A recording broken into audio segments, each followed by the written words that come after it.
Okay, all right. So good afternoon, everybody. Thank you for this opportunity to talk to you about what we do in the lab to support kidney transplantation. My name's Judith. I'm a scientist in the laboratory and I've worked in the lab for just over 35 years now. So if I say something that you really don't understand because it's everyday life for me, please shout up and I can go over it again.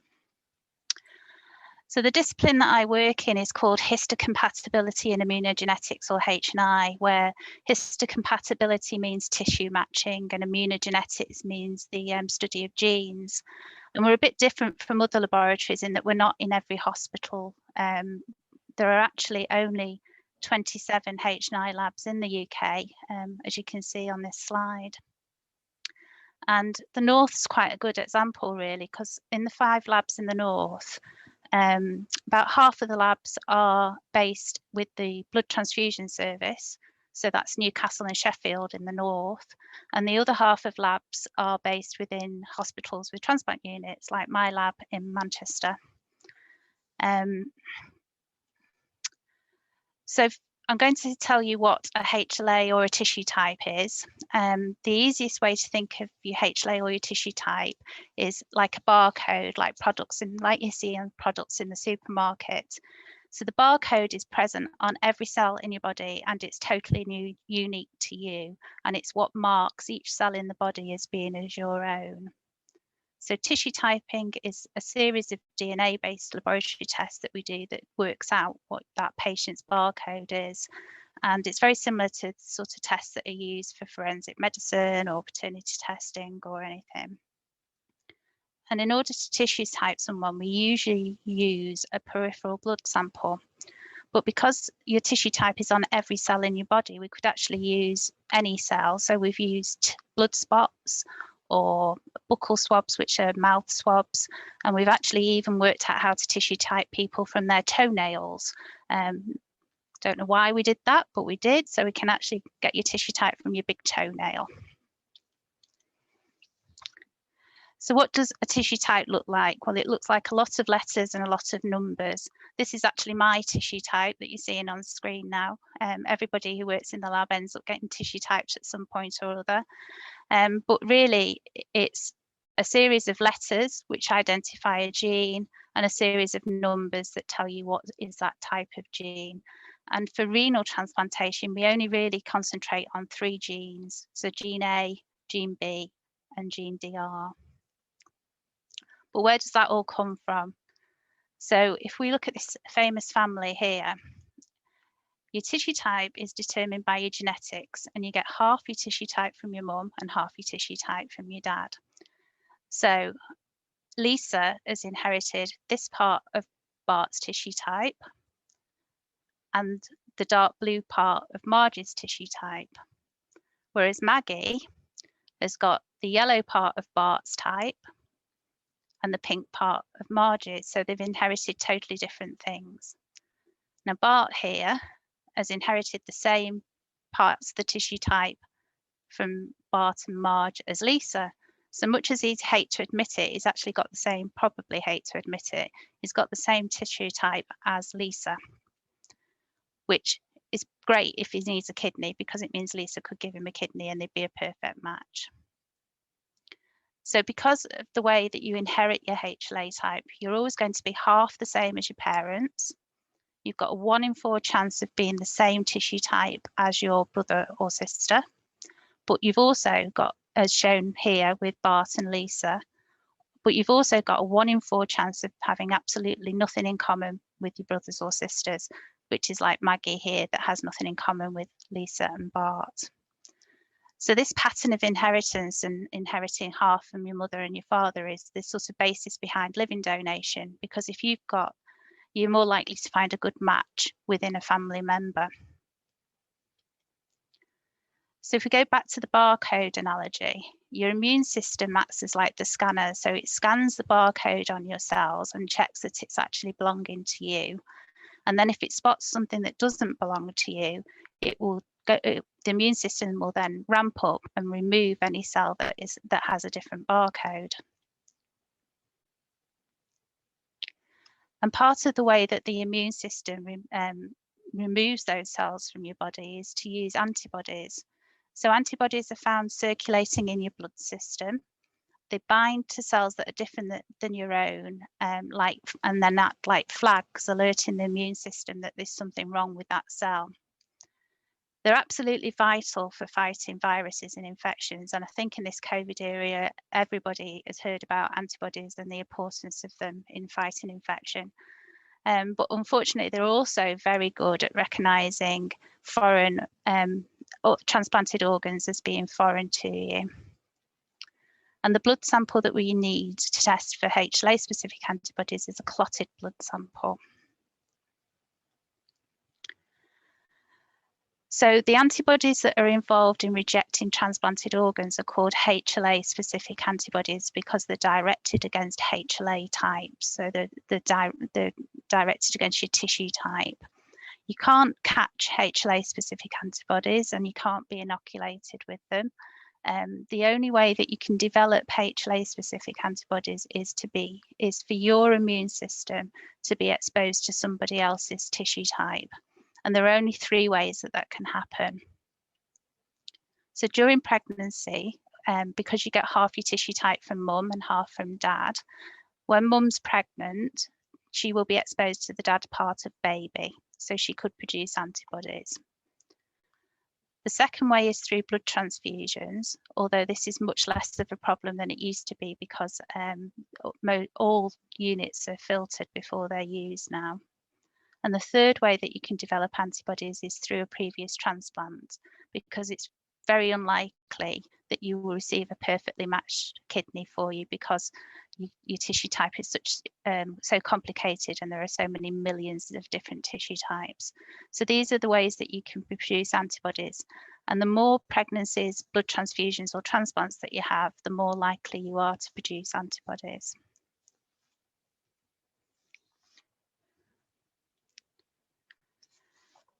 So when we detect an antibody in a blood sample, we work out what tissue type that antibody is directed against. And then we wouldn't give a kidney to you that was of that tissue type. So it would be unacceptable in a donor. So this top table shows you a list of lots of different tissue types, and the patient sample has no antibodies in it. So all of these tissue types are acceptable in the donor, and the patient is said to have 0% antibodies, no antibodies. This second table is the results for a different patient. So it's the same list of HLA types, but you can see that all the ones that they've produced antibodies, and they've produced antibodies to all the tissue types that are marked in red. So because they've produced antibodies to 19 out of the 21 tissue types, they're said to have 90% antibodies.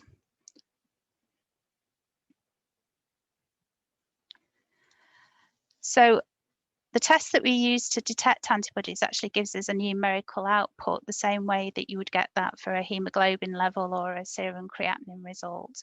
And generally, the bigger the number, the stronger the antibody is. But these amounts can vary over time. So if we look at this graph where we show a series of results for a patient, so initially when we tested, the level was low and it was below our test cutoff, so it was called negative. And then over time, the level of antibodies increased, and then it's now positive, but then it's gone away again and it's now negative. So they do vary over time, and you can see that. And I've said that you can only get antibodies in 3 ways: the pregnancy, the transplant, or the transfusion. But what happens is that your immune system has a memory. So whilst you might not have a pregnancy, a transplant, or a transfusion, you could pick up an infection that your immune system needs to respond to. So whilst your immune system's dealing with that infection you've got, it wakens that memory and you start to produce more antibodies again. So this is why we need to get regular samples from patients while they're on the list, because they might not have had that pregnancy, transplant, or transfusion, but they may have had an infection like peritonitis or just a common cold that's caused their immune system to start producing antibodies again.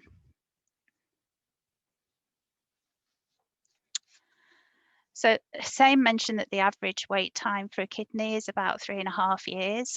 Some people wait longer and some people wait shorter times. And I think one of the concepts that's difficult to understand is that this isn't a traditional waiting list where patients go on the list and then you gradually work your way up to the top.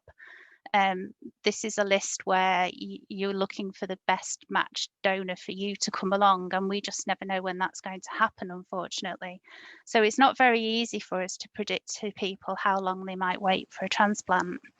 However, there are some things that we can know about you that may tell us that you might wait longer or you might wait shorter times. So there are these next couple of slides are looking at biological factors that might influence how long you might wait for a transplant. So the first one is your ABO blood group. This chart shows the average wait time by blood group, and it shows that the patients who are that if you're blood group B, on average, blood group AB patients wait the shortest time, whereas blood group B patients wait the longest time. And this is just an average, but that it's quite a big influence on how long you'll wait for a transplant blood group. If you cast your mind back a couple of slides where I talked about your percentage of antibodies, that also has a big influence on how long you might wait. So if your percentage antibodies is between 0 and 84, the average wait time is about 2.5 years. But if you have 100% antibodies, the average wait time is about 6.5 years. So your percentage antibodies will also be a indicator of how long you might wait for a transplant. And the third biological factor that might influence how long you wait is how common your tissue type is. So again, if you think about ABO blood groups, you've got blood group O, which is the most common blood group in about 50% of people, and then blood group B that's found in about 8% of people. It's the same with tissue types. Some tissue types are more common than others. So this chart just shows that of all the people we've tissue typed ever, about 50% of the people were HLA-A2, so that's a very common tissue type. About 10% were A11, and we rarely see A80. So looking at your tissue type and knowing how common those are in the population can give us an indication of how long you might wait for a transplant as well.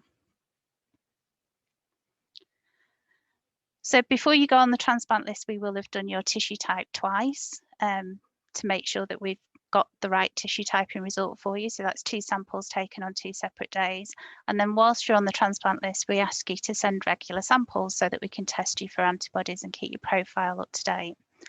On the day of transplant, we might yet have to do more tests, so these could be 2 different types of tests. So we might need to do an antibody test, an antibody screening test to see what your antibody profile currently is when you're admitted. These tests we do, and they take about 2 hours to complete. In some cases, we might need to carry out a crossmatch test, which is a slightly longer test that takes us about 4 hours to complete. Now, a crossmatch test, when I started in the lab, was described to me as like a transplant in a test tube. It's basically taking cells from the donor, the potential donor, and mixing them with the samples that we've collected with you over time. And what we want to see is whether you've got any antibodies circulating in your blood that would attack the donor kidney. As I say, this test takes about 4 hours to complete, and a negative cross-match in this context is a good thing because it means that the transplant can go ahead. We do the tests in these plastic trays that form the backdrop of this slide, so they're very small wells. So we're dealing with very small quantities of cells, and this is what the final test looks like down a microscope. So these are live cells that are all happy and they've stained green, negative cross-match, and it can go ahead. Whereas these are cells that have been damaged by the antibodies in your blood, which would be the same thing that would happen if we put a kidney in. So we can't go ahead with the transplant. So obviously I'm based in the Manchester lab, but the H&I services across the UK, because we're such a small number of labs, are pretty similar everywhere. So what could you do to help your local lab while you're on the list? Well, send the regular blood samples so that we can keep your profile up to date. And say antibody profiles change so much over time. If we don't get a sample from a patient for 6 to 9 months, then we've got a hole in their profile, and that always worries us. The other thing is, obviously you're being taken care of in all sorts of hospitals or scattered all over, and not necessarily by the transplant unit. So if you have a blood transfusion, if you could let the coordinators know, that's really helpful for the labs, because if we suddenly see a change in your profile, then we'll understand why that's happened, rather than it just being a concern about the test result. And that's it, if there are any questions. Judith, thank you for such a thorough talk on the whole subject. There's so many unanswered questions that we don't understand when it comes to our blood chemistry and what's a match, what's not. Most of the questions have come around that. But one thing, and you touched on it quite just early in, the weight. Mm.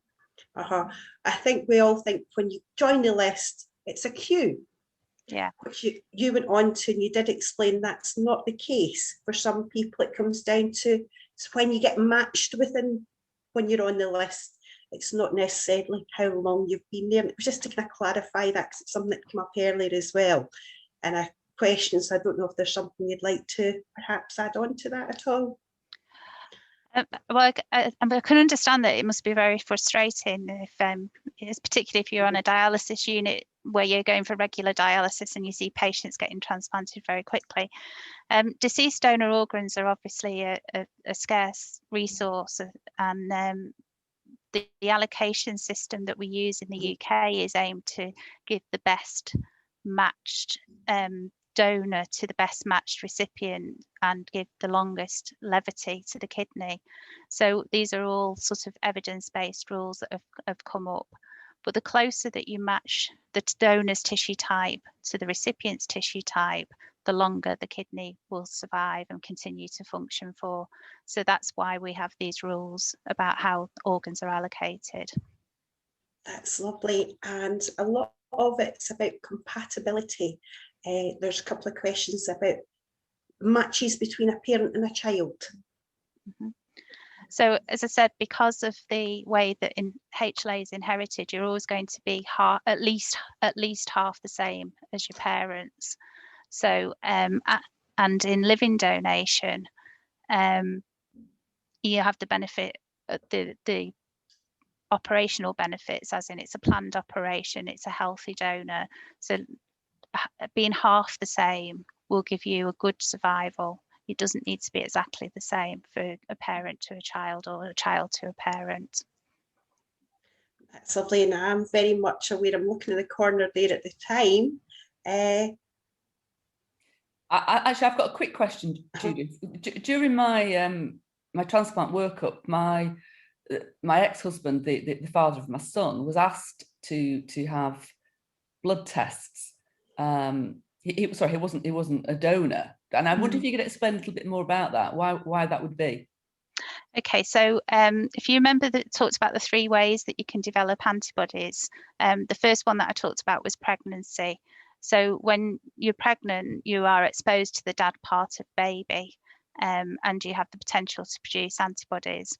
So the reason that we try to get the we call them pregnancy-related bloods, so bloods from the father of people's children, is so that we can know what you were exposed to, and it helps us to interpret the antibody tests by knowing what you were actually exposed to, and that's why we ask for those, because you have been exposed to those during pregnancy.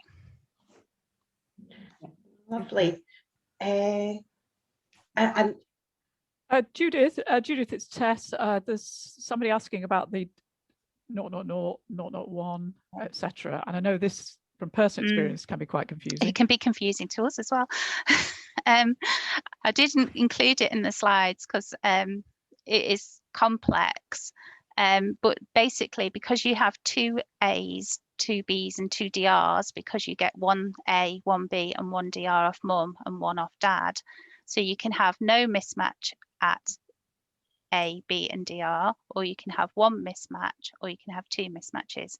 So as a 0, 0, 0 would mean that there is no mismatch at A, no mismatch at B and no mismatch at DR. A 2, 2, 2 would mean that there was 2 mismatches at A, 2 at B and 2 at DR. So, and then you've got the whole range in between. So a 0, 0, 0 would be your best match and a 2, 2, 2 would be your worst match. And there's a whole, every combination of those 0s, 1s and 2s in between. Does that help? Thank you. Ethnicity, question on ethnicity, which is a very important one. How does that influence kidney matching? Your tissue type will be influenced by your ethnicity. And I showed you the graph where some tissue types are more common than others. So I showed you HLA-A2 is found in 50% of the population. That's generally 50% of a white Caucasian population. Whereas A36 is rarely seen in white Caucasians, but it's very commonly seen in blacks. So ethnicity does influence in that you will, you're more likely to find a match within your own ethnicity because some antigens will be more common than others.